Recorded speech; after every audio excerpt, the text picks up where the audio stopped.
Cara, horroroso, um fim melancólico do Palmeiras, uma coisa horrorosa. A gente não viu o Palmeiras dessa forma há muito tempo. Não dá para entender como esse time desmanchou. E aí o Abel, ou ele tirou uma com a nossa cara, ou ele tá completamente perdido. Não dá num jogo desse para ele sair com o Giai, que, ó, desculpa, não dá. Vocês sabem mais do que ninguém o quanto eu passo pano para jogador. Giai não tem condições de vestir o manto sagrado. Não tem, ponto. É horroroso. Outro que não tem, Caio Paulista.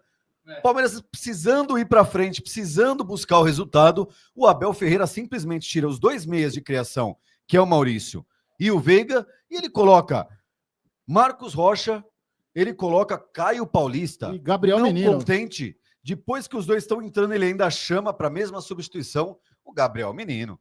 Ou ele quis jogar uma vez no ventilador, ou ele está completamente perdido. Sim, Abel Ferreira simplesmente perdeu o comando do time. E aí a gente tem uma temporada em que Murilo, mas não foi 50% do Murilo das últimas 2 temporadas.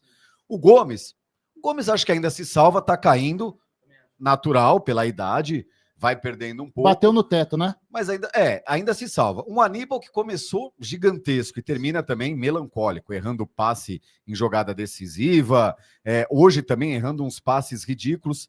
Richard Rios, que é uma instabilidade em pessoa, hoje, talvez, junto com o Gomes e com o Estevão, os 3 que consigam se salvar aí, sim, muito mais pela disposição do que pelo futebol apresentado, pelo menos correu o tempo inteiro. Sim. E aí o Palmeiras fica dependendo de um moleque de 17 anos. Esse é o resumo do Palmeiras, talvez do segundo semestre inteiro. Sim. Mas certamente do último trimestre é a dependência de um menino de 17 anos. Não pode acontecer. O Palmeiras tem que olhar, tem que renovar, e não adianta mais renovar só com promessas, porque isso tinha que ter sido. Nós aplaudimos aqui no canal, acho que na época só o Marcão ainda estava, o Filipinho estava chegando, o Ilustra ainda ia entrar. Nós aplaudimos, todos nós aplaudimos quando começou o ano, a primeira gestão da Leila, que ela renovou com os jogadores. Sim. 22, né? Não deixou ninguém sair, né? Para mim era digno de aplauso, tanto que teve resultado. Só que ali já tinha que começar uma transformação na metade do ano. E aí nós ficamos só na aposta. Aparece o Hendrick, aparecem os meninos fora de série, e aí fica acreditando nisso. Não tem mais como acreditar nisso. E aí, não só ficar pela derrota também, eu acho que nós temos que olhar, fazer o que o Botafogo fez ano passado. O Botafogo olhou para quem ganhou, para quem tirou o título deles. Sim. E ao olhar, eles foram atrás do que precisava.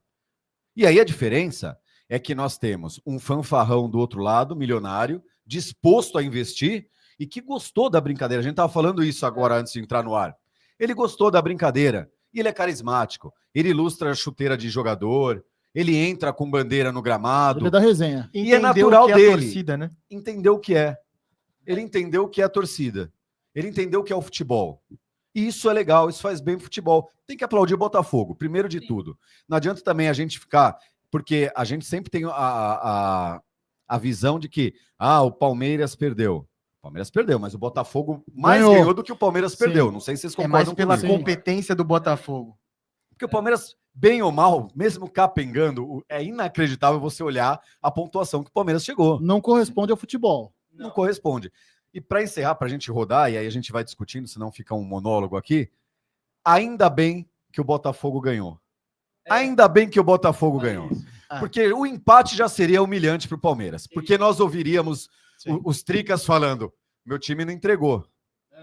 O empate não daria o título Palmeiras, mas já seria um pouco humilhante. E se eles ganham, então, que poderiam ter ganhado, e o Palmeiras não fez a parte dele. A vitória do Botafogo dá desculpa para a gente de... pelo menos não é desculpa. Alivia a gente de uma humilhação, aí sim de uma grande humilhação. Hoje, a gente... talvez não humilhado. Nós estamos tristes, putos.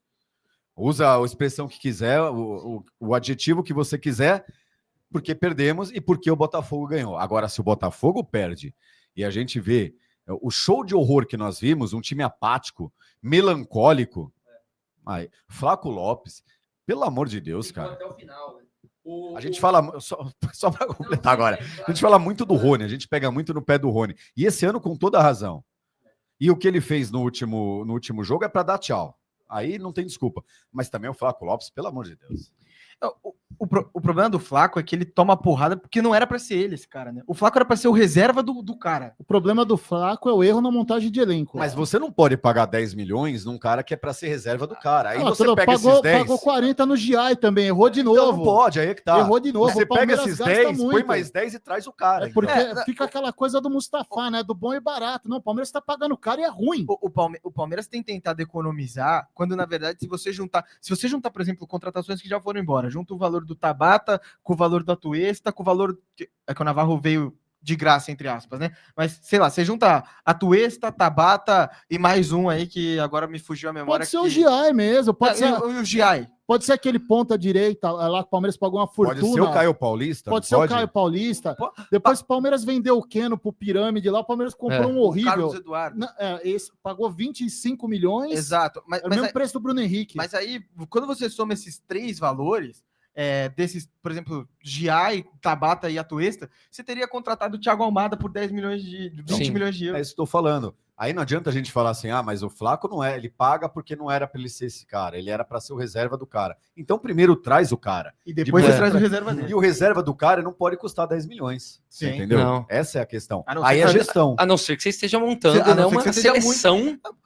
O Bragantino contrata muito jogador meia boca. Assim. O Eduardo Sacha viria para o Palmeiras por um valor bem abaixo do Flaco e seria o reserva do cara. Faria mais gols. Mas o Bragantino, ele pode se permitir isso. Pelo tamanho do Bragantino. Exatamente. Exato. Não tá brigando por título. É a esperança do Bragantino. Não, o que eu falo é que ganância. o valor que o Bragantino gasta em seus titulares seriam os reservas do Palmeiras. E aí o Palmeiras teria a cancha para trazer os caras. A gente não tá pedindo que o Palmeiras contrate 11 titulares. Todo mundo sabe que é 3 posições só que o Palmeiras precisa gastar aquela grana e acabar com. Eu já acho que é 4 agora. Eu já acho que é 4, 5. Já aumentou. Eu acho que por tudo isso que a gente... O gap aí ficou muito grande. Ficou. Por tudo isso que a gente tá falando, infelizmente o Palmeiras teve o final que mereceu. O final melancólico pra gente ver e pra alguém ali dentro acordar de que o Palmeiras não pode passar um fim de ano dessa maneira. Onde, agora dá. Não, se eles tropeçarem, a gente passa. Não, sabe, não pode ficar dependendo mais uma vez dos outros. Né? Ano passado a gente dependeu sim de tropeços do Botafogo. Eles dependiam só deles. A gente nunca dependeu nesse ano, no ano passado, só da gente. A gente dependeu. O problema é que quando a gente naquele momento ali, daquele jogo em específico. Mas antes disso, o Palmeiras não teve futebol que despontasse. Seria mais uma loucura o Botafogo ter liderado 35 rodadas e ter perdido o título. Então, até quando a gente vai esperar o Palmeiras assumir a liderança na 36ª rodada do Campeonato Brasileiro? Isso eu discordo um pouco, cara, porque a gente sempre fala isso. Acho que o Felipinho trouxe isso uma vez, eu guardei, sempre usei. Para mim, a última rodada isso. Sim, esse é do Pepe, né? Mas estatisticamente... Nos pontos corridos, você tem que liderar uma rodada. Sim, mas estatisticamente, quantos times foram campeão assumindo a liderança na 36ª rodada? Mas aí, o ponto é o seguinte, quando você falou em depender só de si, o Palmeiras teve pelo menos 3 ou 4 oportunidades que ele dependia só de si. Sim. E aí, sempre que ele depende só de si, ele não decide. Tem que negociar a tabela. O Palmeiras tem que pensar o seguinte, negociou muito mal esse ano a tabela. 76 pontos. Sim. São 38 rodadas, 76 pontos. Você tem que negociar. E o Palmeiras não negociou a tabela. A impressão... Se o Palmeiras negocia a tabela, por exemplo, trocando um chumbo com quem estava no G5, o Palmeiras terminaria o campeonato com 82 pontos. A impressão o Palmeiras que teve deu... um aproveitamento bizarro contra o G5. Então, os jogos decisivos, o único jogo decisivo que o Palmeiras ganhou numa temporada de quase 60 jogos foi 2-0 do Santos no Campeonato Paulista aqui na final. O restante foi só ferro. O Palmeiras só tomou ferro. E lembrando, foi um jogo decisivo contra um time de Série B. Exato. Contra um time de Série A, o Palmeiras não ganhou um único jogo decisivo. O Palmeiras não conseguiu vencer também. O pior é isso. Se o Palmeiras vence o Atlético Paranaense, que estava numa draga na Arena Barueri, e vencesse o Vitória em casa, que é mais que obrigação você vencer o Vitória em casa, sim. Hoje o Palmeiras estaria campeão brasileiro, sem precisar desse jogo de hoje. O problema não foi...